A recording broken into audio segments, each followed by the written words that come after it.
Have you heard people complaining about their time in the military? Have you heard veterans talk about how they wish they'd done things differently? Do people tell you not to join because they heard bad things? Well, today I'm going to talk to you about some of the mistakes people make when they join the military and how to avoid them. Hello and welcome back to my YouTube channel, TeamWillbob. I'm Sergeant First Class Robert Williams, a recruiting and retention NCO with the Washington Army National Guard. Do me a favor and hit that subscribe button and that bell icon so you can get more videos in the future. And if you like it, please hit that like button so the algorithm will send it to more people. There are plenty of things that will go wrong in life, but you don't want to be the reason that things go wrong for you. First, I'm going to talk about some mistakes people have made who did join, and then I'm going to talk about a few more mistakes that people made and were not able to join. The first one that I've seen many times is people who give up because they don't make the weight standards. Either they're too far above or they're too far below. I've enlisted people who have made weight from both ends of the spectrum. You can make the weight standards, you just gotta be the one to put in the effort. The next most common one that I see is people waiting too long and missing out on things they wanted to do. Bonuses change, jobs fill up. If you're ready to go and you've got what you want, jump on that. Another one that I don't see very often, but is definitely an issue, is people quitting their jobs too soon. You need income while you're waiting to join, while you're waiting to ship out, and about half of the people that I enlist need a waiver of some type, which makes things take longer, and there is always the chance that you won't be able to join. Another kind of odd one is letting the recruiter pick your job. I will always advise you about what I think is best for you based upon your scores and getting to know you, but this is a decision that you have to make for yourself. Some jobs are harder to get you into and other jobs are just more needed. So if you say you'll do anything, we're going to put you in whatever's the needs of the service. Do yourself a favor and pick the job yourself. Another fairly common one that really frustrates me is when people don't ask about any sort of incentive, like a bonus or student loan repayment or whatever. And I get that a lot of people say, hey, I just want to serve. I don't need anything out of it.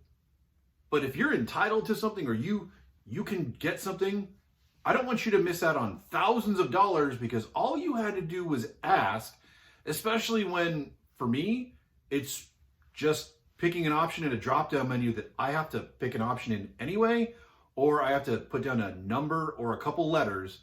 That's all that it is for me most of the time. It's not hard, and if all you have to do is ask and you'll get thousands of extra dollars, I kind of question your intelligence for you not doing it.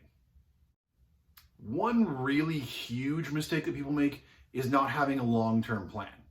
I get it. Not everybody has a long-term plan. Some people are coming to us to try and figure out their plan, and that's okay. But if you have a plan, use us to accomplish it. And if you don't have a plan, take like 5 minutes to see if you can figure one out, even if it's just a tiny framework to see what you might maybe want someday in life.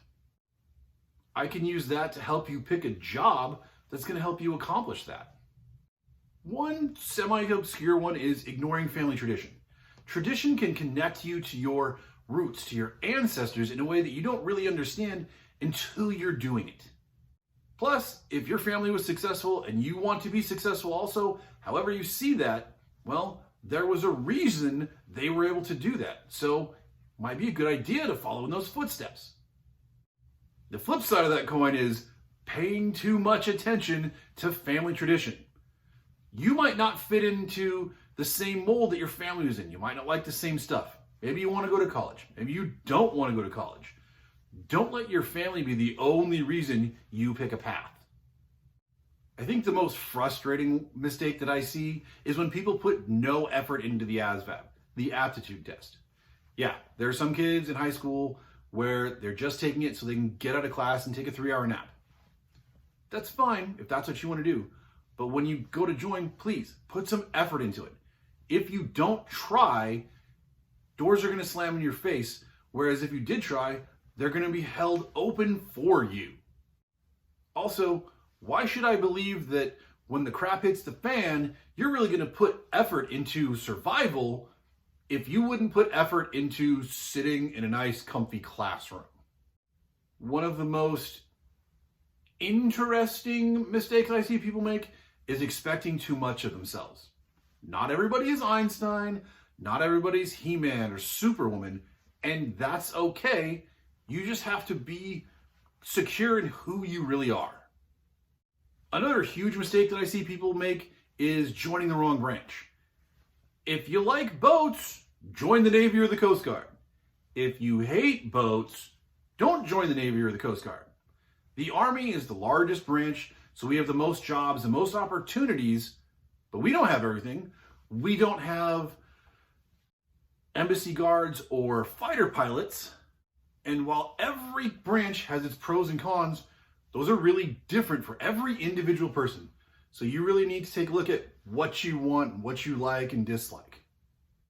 And along those lines, a huge mistake is picking the wrong component. A component is the active duty, the reserve, and the National Guard. If you want to go to college, active duty is not the way to go. Yes, they can get you more money in the long run for education, but only in one very specific way that you can also qualify for in the reserve components. If you want to go to college, join the reserves of the National Guard. It's significantly better, and the Army National Guard will give you the most money for education of any branch and component. If you want a full-time job right away, go active duty. If you want to pick what state you live in, go to the National Guard or the reserves. A very painful mistake that I see people make is getting married before you go to training. If you are not already planning to get married, go to training and come back and make sure that person understands what they're getting into with you likely being gone frequently and that they're the right person for you. But if you've been together for several years, you're engaged and you're already planning to get married in November, but you get a training date in October, moving up that wedding date is probably a decent idea.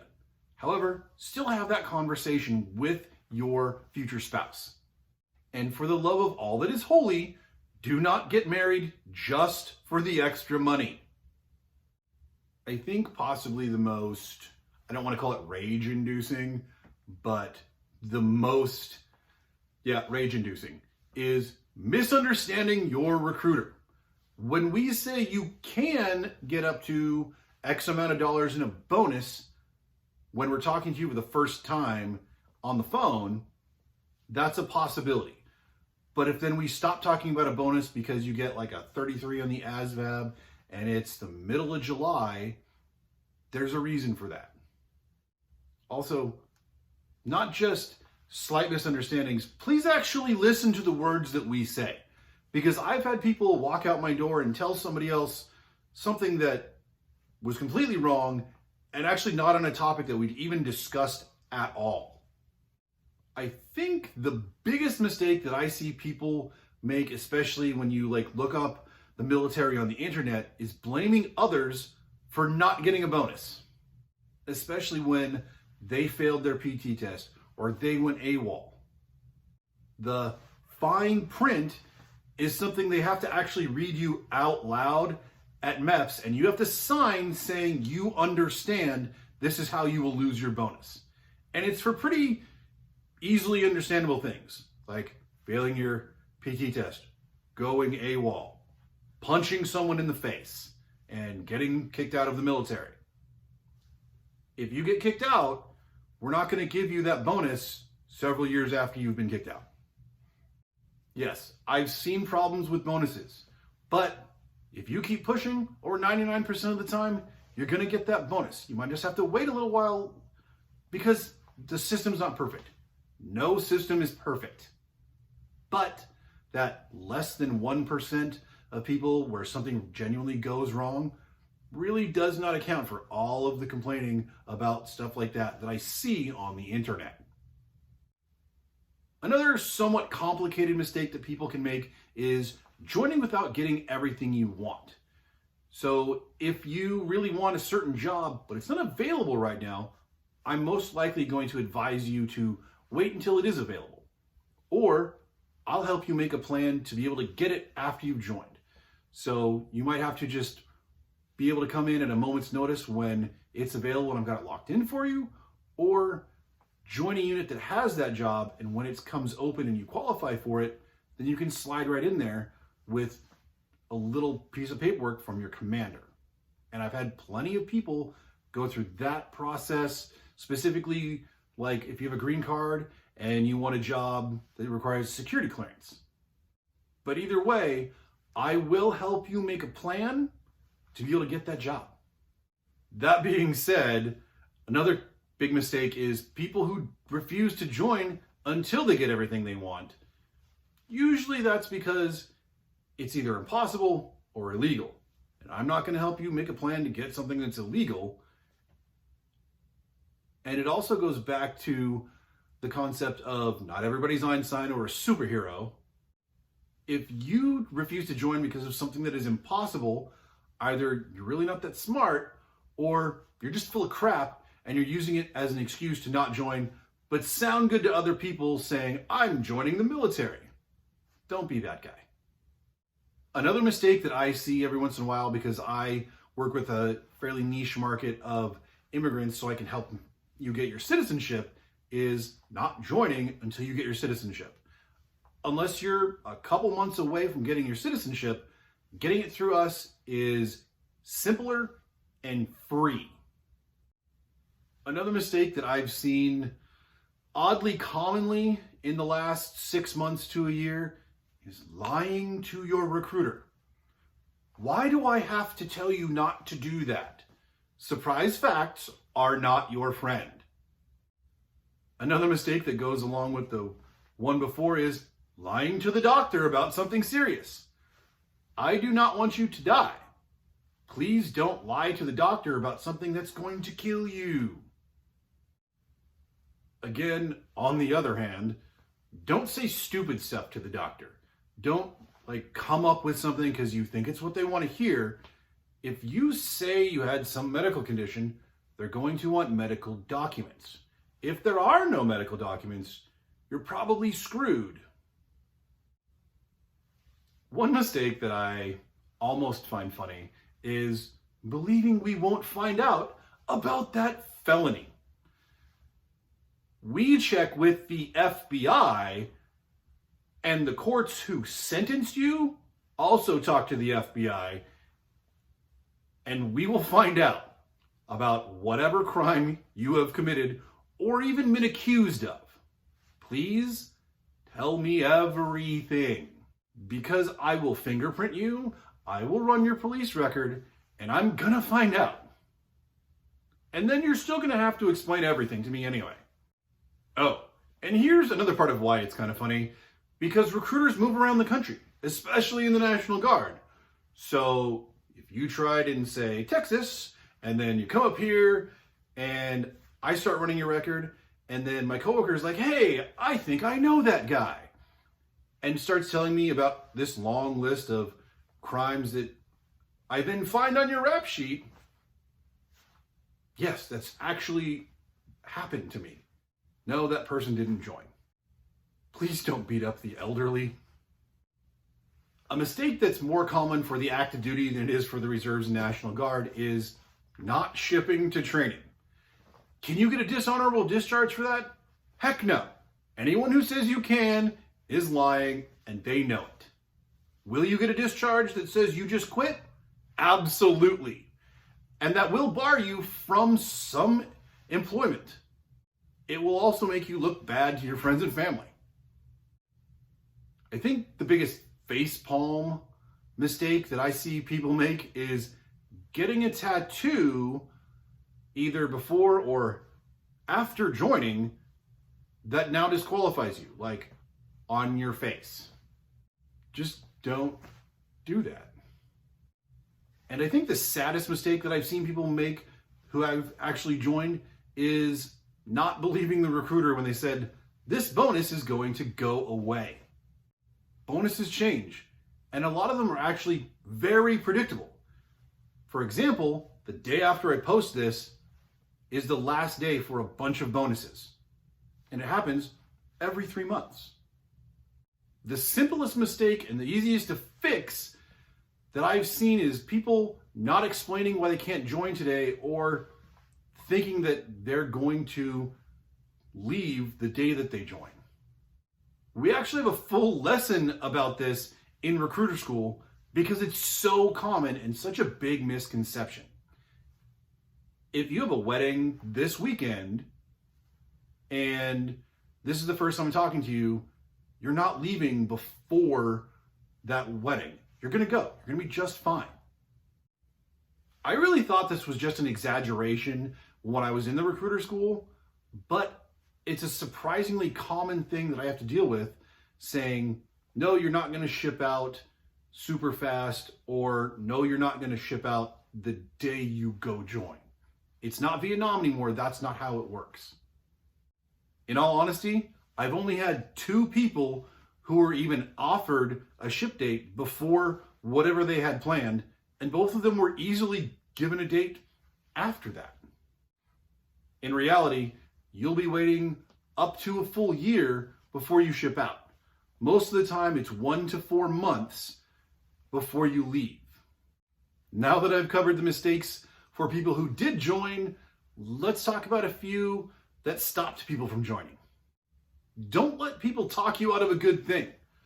A lot of the time, if people try and talk you out of joining, it's because they either have wildly incorrect information or they don't really have your best interest at heart. Remember why you want to join and see if what they're talking about lines up with what you want in life, or if they're just trying to hold you back. Another mistake that goes along with that one is believing the crazy stuff your friends and family tell you. If you hear something that's a bad thing about the military, or that just sounds kind of crazy in the moment, write it down and say it out loud later away from everybody else and see if it still makes sense. It will most likely sound very different than in that moment.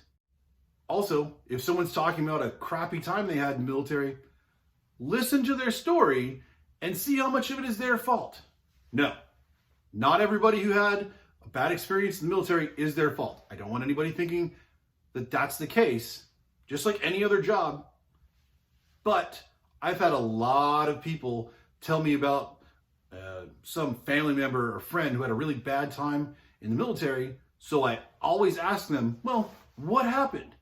And so as they tell me, I can see that light bulb go on as they realize this was really entirely that person's fault. And the military usually was trying to help them, even though they were screwing up. And then there's a rather sensitive mistake that people can make, which is not joining because their boyfriend or girlfriend would leave them. If they give you that ultimatum, you should really reevaluate that relationship. Even if you never join the military, still really think about that. Because is that the only time they've ever given you an ultimatum like that? Probably not. They might not be able to handle it, and that's okay. That's nothing bad about them. But they really also might just not be wanting what's best for you, or they're genuinely being abusive. However, have I told people not to join the military for this reason? Yes, absolutely.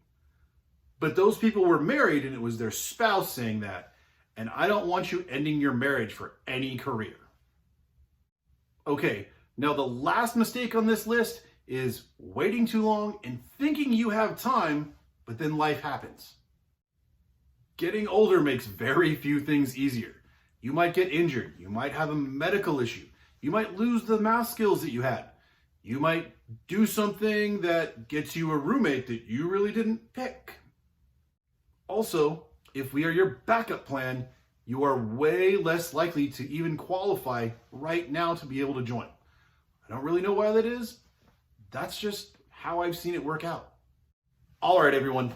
Thanks for watching TeamWillbob and learning about the mistakes people make when they join the military and how you can avoid making them for yourself.